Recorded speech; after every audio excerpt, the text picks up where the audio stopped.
हम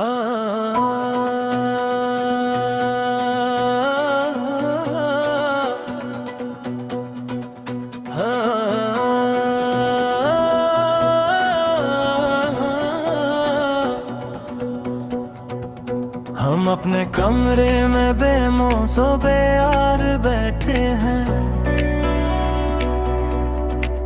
कि drawing room में बीवी के रिश्तेदार बैठे हैं।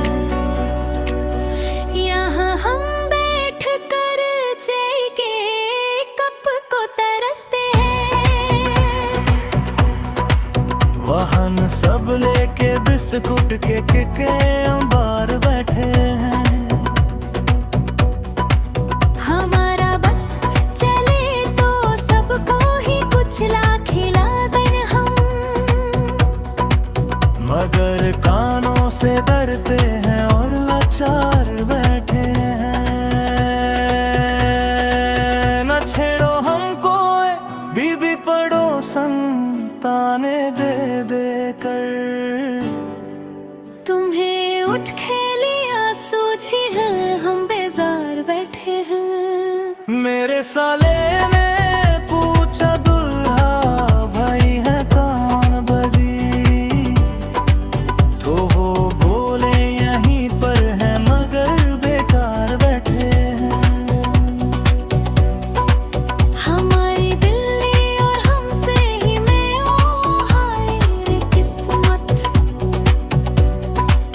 मगर हम क्या करें कि कोल अपना हार बैठे हैं।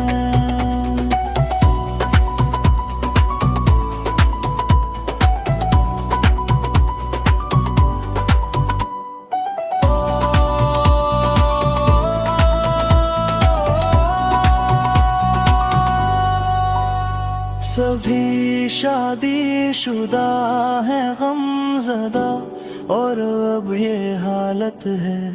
मुसीबत घर में है और खुद सड़क के पार बैठे हैं। जरा जाकर मियां हमद हसन को ही तसल्ली